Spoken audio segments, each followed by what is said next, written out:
बृहस्पतिवार व्रत कथा। प्राचीन समय की बात है। भारत में एक राजा राज्य करता था। वह बड़ा प्रतापी तथा दानी था। वह नित्य प्रति मंदिर में भगवत दर्शन करने जाता था। वह ब्राह्मण और गुरु की सेवा किया करता था। उसके द्वार से कोई भी याचक निराश होकर नहीं लौटता था। वह प्रत्येक गुरुवार को व्रत रखता एवं पूजन करता था। हर दिन गरीबों की सहायता करता था, परंतु यह सब बातें उसकी रानी को अच्छी नहीं लगती थी। वह न व्रत करती और न किसी को एक भी पैसा दान में देती थी। वह राजा से भी ऐसा करने को मना किया करती थी। एक समय की बात है कि राजा शिकार खेलने वन को चले गए। घर पर रानी और दासी थी। उस समय गुरु बृहस्पति साधु का रूप धारण कर राजा के दरवाजे पर भिक्षा मांगने आए। साधु ने रानी से भिक्षा मांगी तो वह कहने लगी, हे साधु महाराज, मैं इस दान और पुण्य से तंग आ गई हूँ। इस कार्य के लिए तो मेरे पतिदेव ही बहुत हैं। अब आप ऐसी कृपा करें कि सारा धन नष्ट हो जाए तथा मैं आराम से रह सकूं। साधु रूपी बृहस्पति देव ने कहा, हे देवी, तुम बड़ी विचित्र हो। संतान और धन से कोई दुखी नहीं होता है, इसको सभी चाहते हैं। पापी भी पुत्र और धन की इच्छा करता है। अगर तुम्हारे पास धन अधिक है तो भूखे मनुष्यों को भोजन कराओ, प्याऊ लगवाओ, ब्राह्मणों को दान दो, धर्मशालाएं बनवाओ, कुआं, तालाब, बावड़ी, बाग बगीचे आदि का निर्माण कराओ तथा निर्धनों की कुंवारी कन्याओं का विवाह कराओ। साथ ही यज्ञ आदि करो। इस प्रकार के कर्मों से आपके कुल का और आपका नाम परलोक में भी सार्थक होगा एवं तुम्हें भी स्वर्ग की प्राप्ति होगी। परंतु रानी साधु की इन बातों से खुश नहीं हुई। उसने कहा, हे साधु महाराज, मुझे ऐसे धन की आवश्यकता नहीं जिसको मैं अन्य लोगों को दान देती फिरूं तथा जिसको रखने और संभालने में ही मेरा सारा समय नष्ट हो जाए। साधु ने कहा, हे देवी, यदि तुम्हारी ऐसी ही इच्छा है तो जैसा मैं तुम्हें बताता हूँ तुम वैसा ही करना। बृहस्पतिवार के दिन घर आंगन को गोबर से लीपना, अपने केशों को पीली मिट्टी से धोना, केशों को धोते समय स्नान करना, राजा से कहना वह हजामत करवाए, भोजन में मांस मदिरा खाना, कपड़े धोबी के यहाँ धुलने देना। इस प्रकार 7 बृहस्पतिवार करने से तुम्हारा सारा धन नष्ट हो जाएगा। यह कहकर साधु महाराज रूपी बृहस्पति देव अंतर्ध्यान हो गए। रानी ने साधु के कहने के अनुसार 7 बृहस्पतिवार तक वैसा ही करने का विचार किया। साधु के बताए अनुसार कार्य करते हुए केवल 3 बृहस्पतिवार ही बीते थे कि उसकी समस्त धन संपत्ति नष्ट हो गई। भोजन के लिए दोनों समय परिवार तरसने लगा तथा सांसारिक भोगों से दुखी रहने लगा। तब राजा रानी से कहने लगा कि हे रानी, तुम यहाँ पर रहो, मैं दूसरे देश को जाता हूँ, क्योंकि यहाँ पर मुझे सभी मनुष्य जानते हैं, इसलिए मैं यहाँ पर कोई काम नहीं कर सकता। मैं अब परदेश जा रहा हूँ, वहाँ कोई काम धंधा करूँगा, शायद हमारे भाग्य बदल जाएं। ऐसा कहकर राजा प्रदेश चला गया। वह वहाँ जंगल से लकड़ी काट कर लाता और शहर में बेचता। इस तरह जीवन व्यतीत करने लगा। इधर राजा के बिना रानी और दासियां दुखी रहने लगी। किसी दिन भोजन मिलता और किसी दिन जल पीकर ही रह जाती।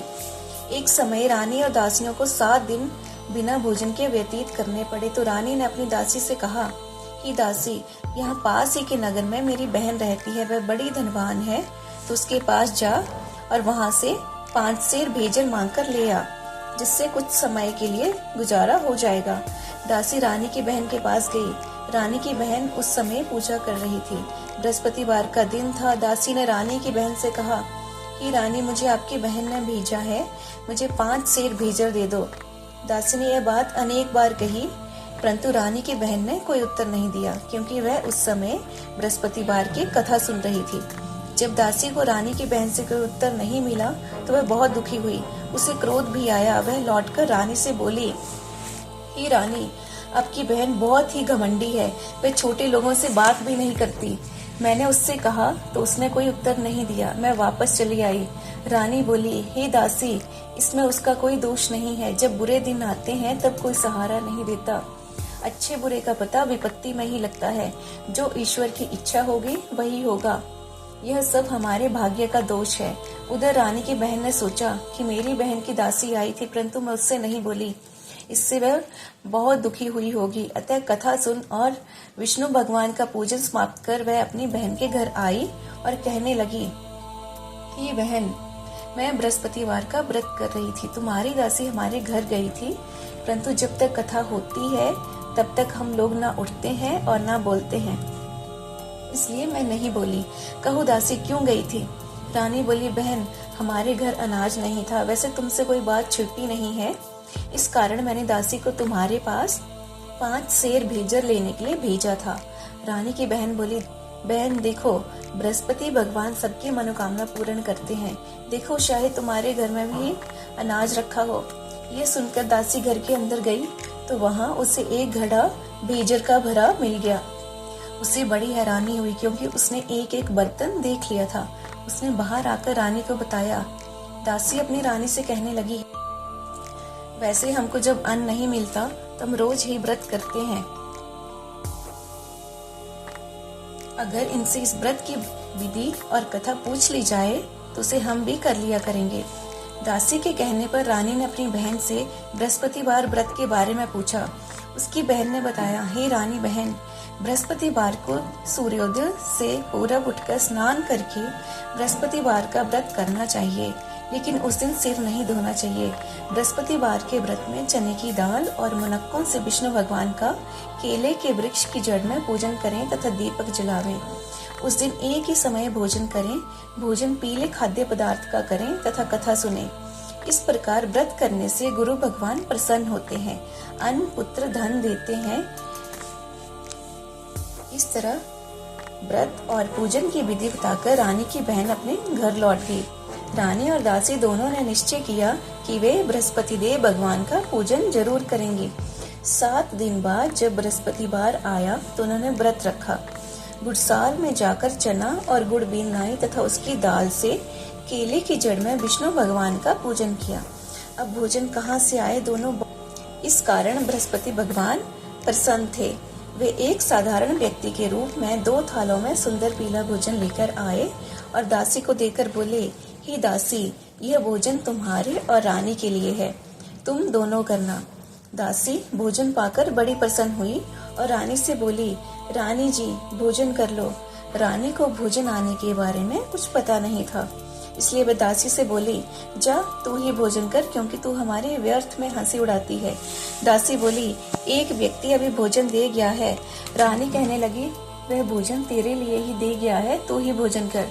दासी ने कहा, वह व्यक्ति हम दोनों के लिए 2 थालों में भोजन दे गया है, इसलिए मैं और आप दोनों ही साथ साथ भोजन करेंगे। फिर दोनों ने गुरु भगवान को नमस्कार कर भोजन प्रारंभ किया। इसके बाद से वे प्रत्येक बृहस्पतिवार को गुरु भगवान का व्रत और पूजन करने लगी। बृहस्पति भगवान की कृपा से उनके पास धन हो गया, परंतु रानी फिर पहले की तरह से आलस्य करने लगी। तब दासी बोली, देखो रानी, तुम पहले भी इस प्रकार आलस्य करती थी, तुम्हें धन के रखने में कष्ट होता था, इस कारण सभी धन नष्ट हो गया। अब गुरु भगवान की कृपा से धन मिला है तो फिर तुम्हें आलस्य होता है। बड़ी मुसीबतों के बाद हमने ये धन पाया है, इसलिए हमें दान पुण्य करना चाहिए। तुम भूखे मनुष्यों को भोजन कराओ, प्याऊ लगवाओ, ब्राह्मणों को दान दो, कुआं तालाब बावड़ी आदि का निर्माण करवाओ, मंदिर पाठशाला बनवाकर दान दो, कुंवारी कन्याओं का विवाह करवाओ, धन को शुभ कार्यों में खर्च करो, जिससे तुम्हारे कुल का यश बढ़े तथा स्वर्ग प्राप्त हो और पितृ प्रसन्न हो। दासी की बात मानकर रानी ने इसी प्रकार के कर्म करने प्रारंभ किए, जिससे उनका काफी यश फैलने लगा। एक दिन रानी और दासी आपस में विचार करने लगी कि ना जाने राजा किस दशा में होंगे, उनकी कोई खोज खबर नहीं है। गुरु भगवान से उन्होंने प्रार्थना की और भगवान ने रात्रि में राजा को स्वप्न में कहा कि राजा उठ, तेरी रानी तुझको याद करती है, अब अपने देश को लौट जा। राजा प्रातःकाल उठकर जंगल से लकड़ियां काटकर लाने के लिए जंगल की ओर चल पड़ा। जंगल से गुजरते हुए वह सोचने लगा, रानी की गलती से कितने दुख भोगने पड़े। राजपाट छोड़कर उसे जंगल में आकर रहना पड़ा। जंगल से लकड़ियां काटकर उन्हें बेचकर गुजारा करना पड़ा। उसी समय उस जंगल में बृहस्पति देव एक साधु का रूप धारण कर आए और राजा के पास आकर बोले, हे लकड़हारे, तुम इस सुनसान जंगल में किस चिंता में बैठे हो, मुझे बताओ। यह सुन राजा के नेत्रों में जल भर आया और साधु की वंदना कर बोला, हे प्रभु, आप सब कुछ जानने वाले हैं। इतना कहकर राजा ने साधु को अपनी संपूर्ण कहानी सुना दी। महात्मा तो स्वभाव से ही दयालु होते हैं। वे राजा से बोले, हे राजा, तुम्हारी पत्नी ने बृहस्पति देव के प्रति अपराध किया था, जिसके कारण तुम्हारी यह दशा हुई। अब तुम किसी प्रकार की चिंता मत करो, भगवान तुम्हें पहले से अधिक धन देंगे। देखो, तुम्हारी पत्नी ने बृहस्पतिवार का व्रत करना प्रारंभ कर दिया है। अब तुम भी बृहस्पतिवार का व्रत करके चने की दाल व गुड़ जल के लोटे में डालकर केले का पूजन करो, फिर कथा कहो या सुनो। भगवान तुम्हारी सब मनोकामनाओं को पूर्ण करेंगे। साधु को प्रसन्न देखकर राजा बोला, हे प्रभु, मुझे लकड़ी बेचकर इतना पैसा भी नहीं बचता जिससे भोजन के उपरांत कुछ बचा सकूं। मैंने रात्रि में अपनी रानी को व्याकुल देखा है। मेरे पास कोई साधन नहीं जिससे समाचार जान सकूं। फिर मैं बृहस्पतिवार की कौन सी कहानी कहूँ या सुनूं? मुझको तो कुछ भी मालूम नहीं है। साधु ने कहा, हे राजा, तुम किसी बात की चिंता मत करो। बृहस्पतिवार के दिन तुम रोजाना की तरह लकड़ियां लेकर शहर में जाओ। तुम्हें रोज से दोगुना धन प्राप्त होगा, जिससे तुम भली भांति भोजन कर लोगे तथा बृहस्पति देव की पूजा का सामान भी आ जाएगा। लकड़हारा बने राजा ने उन साधु से भगवान बृहस्पति देव की यह कथा सुनकर बृहस्पतिवार का व्रत करके भगवान विष्णु की पूजा की। उस दिन से उसके सभी कलेश दूर हो गए। लेकिन अगले बृहस्पतिवार को कामकाज में अधिक व्यस्त रहने के कारण उसने भगवान बृहस्पति देव का व्रत नहीं किया। भगवान बृहस्पति देव लकड़हारे से क्रोधित हो गए और उसे भूल की सजा दी। उस दिन नगर के राजा ने नगर में घोषणा करके सबको सूचित किया, प्रत्येक नागरिक मेरे महल में भोजन करने आए, जो नहीं आएगा उसे अपराधी मानकर भारी दंड दिया जाएगा। लकड़हारा बने राजा ने उस नगर के राजा की घोषणा तो सुनी, लेकिन जंगल से लकड़ी काटकर लाने और उन्हें बेचने में देर हो जाने के कारण वह समय पर महल में भोजन करने नहीं जा सका। अतः राजा के सैनिक लकड़हारे को पकड़कर महल में ले गए। राजा ने उसे महल के एक कक्ष में बिठाकर भोजन कराया। उस कक्ष में खूंटी पर रानी का सोने का हार लटका हुआ था। लकड़हारा अकेला उस कक्ष में भोजन कर रहा था। तभी उसने एक आश्चर्यजनक घटना घटती देखी। देखते ही देखते वह खूंटी हार को निकल गई। थोड़ी देर के बाद को कारावास में डलवा दिया। लकड़हारा मन ही मन अपने भाग्य को कोसने लगा। तभी उसे जंगल में मिले साधु का स्मरण हो आया। थोड़ी देर में भगवान बृहस्पति देव सन्यासी के रूप में उसके सामने प्रकट हुए और कहा, हे लकड़हारे, तूने भगवान बृहस्पति देव की पूजा नहीं की, इसी कारण तुम्हें कष्ट हुआ है। लेकिन अब चिंता मत करो, बृहस्पतिवार के दिन कारागार के दरवाजे पर तुम्हें कुछ पैसे पड़े हुए मिलेंगे। उन पैसों से भगवान बृहस्पति देव का व्रत करके उनकी पूजा करोगे तो तुम्हारे सब दुख नष्ट हो जाएंगे। बृहस्पतिवार के दिन दरवाजे पर पड़े मिले पैसों से चने और गुड़ मंगाकर लकड़हारे ने बृहस्पतिवार की कथा कही तो भगवान बृहस्पति देव ने प्रसन्न होकर उस नगर के राजा को स्वप्न में लकड़हारे को कारागार से मुक्त करने को कहा। सुबह राजा ने अपने कक्ष में आकर देखा तो खूंटी पर रानी का हार टंगा हुआ था। राजा ने लकड़हारे को मुक्त कर दिया और उसे धन और आभूषण देकर विदा किया। लकड़हारा बना राजा उस नगर से चलकर अपने नगर में पहुंचा तो उस नगर में कुएं, धर्मशाला, बाग, बगीचे देखकर बहुत प्रसन्न हुआ। राजा ने किसी से पूछा, ये कुएं, धर्मशालाएं किसने बनवाई हैं? सबने उसे बताया कि ये सब रानी और दासी ने बनवाए हैं। राजा महल में पहुंचा तो रानी ने उसका भव्य स्वागत किया। तब राजा ने निश्चय किया कि सप्ताह में एक बार तो सभी बृहस्पति देव का व्रत तथा पूजन करते हैं, परंतु मैं प्रतिदिन व्रत किया करूंगा तथा दिन में 3 बार कथा कहा करूंगा। अब राजा हर समय दुशाले में चने की दाल बांधे रहता तथा दिन में 3 बार बृहस्पति देव की कथा कहता। कुछ दिनों के बाद राजा को अपनी बहन की याद आई। एक दिन घोड़े पर सवार होकर राजा अपनी बहन से मिलने चल दिया। अभी राजा नगर के बाहर पहुंचा ही था कि उसने कुछ लोगों को एक शव को ले जाते हुए देखा। राजा को स्मरण हो आया कि आज उसने किसी को बृहस्पतिवार की व्रत कथा नहीं सुनाई है। राजा ने उन लोगों को रोककर कहा, भाइयों, अब शव को ले जाने से पहले मुझसे बृहस्पतिवार की कथा सुन लें। लोगों ने राजा पर क्रोधित होते हुए कहा, तुम पागल तो नहीं हो? लेकिन कुछ बड़े बूढ़े लोगों ने कहा, अच्छा भाई, साथ में चलते चलते तुम अपनी कथा भी सुना लो। राजा ने चलते हुए आधी कथा ही सुनाई थी कि शव हिलने लगा। राजा की पूरी कथा सुनाते ही शव उठकर बैठ गया। लोगों ने हैरानी से दांतों तले उंगली दबाई और अगले बृहस्पतिवार से भगवान बृहस्पति देव का व्रत करने व कथा सुनने का निश्चय कर लिया। अब घोड़े पर सवार राजा चलते हुए एक किसान के पास पहुंचा। किसान अपने खेत में हल चला रहा था। राजा ने कहा, अरे भाई, मुझसे बृहस्पतिवार की कथा सुन लो।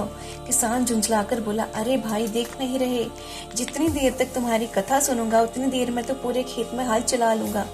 राजा निराश होकर चलने लगा। तभी किसान के बैल लड़खड़ाकर जमीन पर जा गिरे। किसान के पेट में भी जोरों का दर्द होने लगा। उस किसान की पत्नी जब खाना लेकर आई तो उसने किसान से इस बारे में पूछा। किसान ने घुड़सवार की पूरी कहानी सुनाई। किसान की पत्नी दौड़ती हुई राजा के पास पहुंचकर हाथ जोड़कर बोली, भैया, मैं तुम्हारी कथा सुनने को तैयार हूँ। राजा ने उसके साथ खेत पर पहुंचकर बृहस्पतिवार की कथा सुनाई। तभी बैल उठकर खड़े हो गए। किसान के पेट का दर्द भी तुरंत ठीक हो गया। राजा अपनी बहन के घर पहुंचा तो उसकी बहुत आवभगत हुई। अगले दिन सुबह उठकर राजा ने देखा घर के सभी लोग भोजन कर रहे हैं। किसी भूखे को बृहस्पतिवार की कथा सुनाए बिना राजा भोजन नहीं करता था। उसने बहन से कहा, बहन, क्या घर में कोई ऐसा व्यक्ति है जिसने अभी तक भोजन ना किया हो? उसकी बहन बोली, भैया, हमारे घर में तो क्या आपको पूरे नगर में कोई ऐसा व्यक्ति नहीं मिलेगा जिसने सुबह सुबह भोजन नहीं किया हो?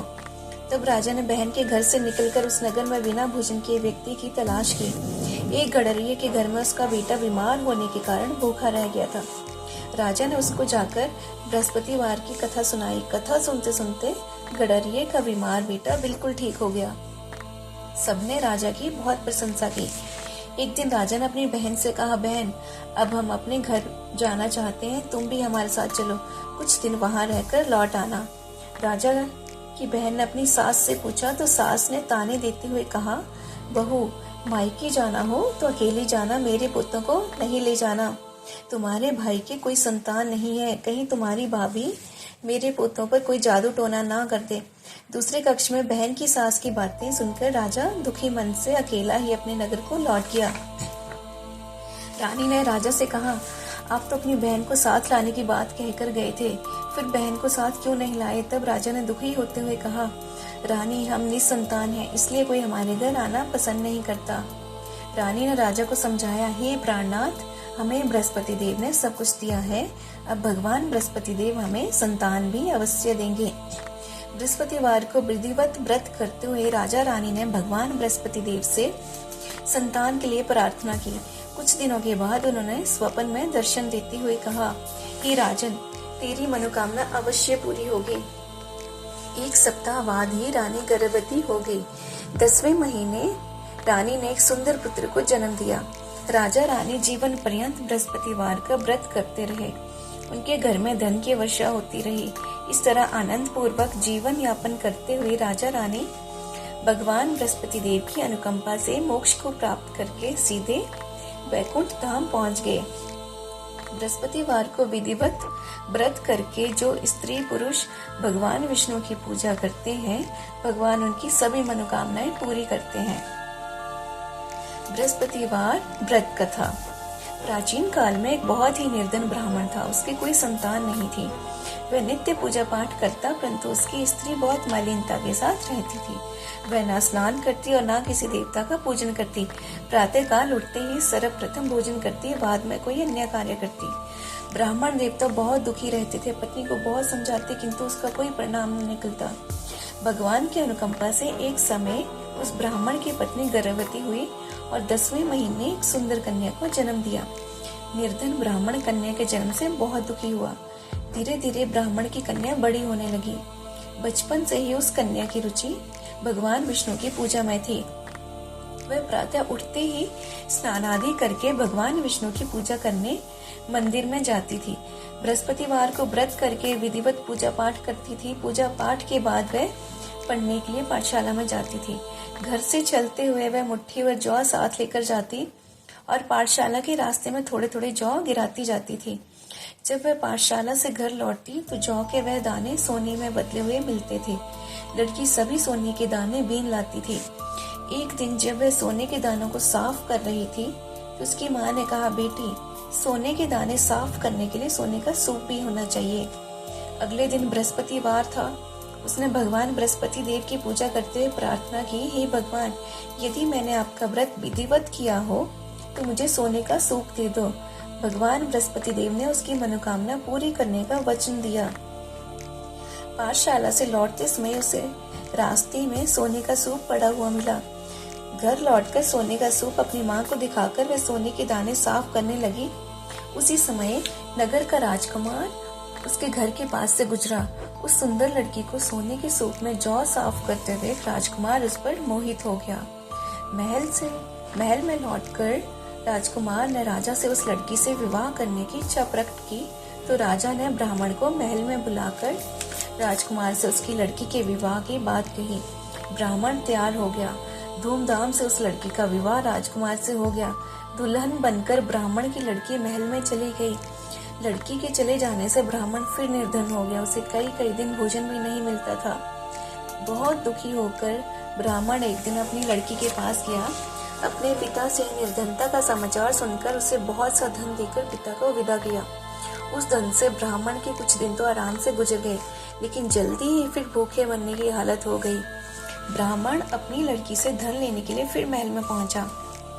लड़की ने पिता की बुरी हालत देखकर कहा, पिताजी, आखिर आप कब तक मुझसे धन लेकर जीवन यापन करेंगे? आप कोई ऐसा उपाय क्यों नहीं करते जिससे आपका घर धन संपत्ति से भर जाए?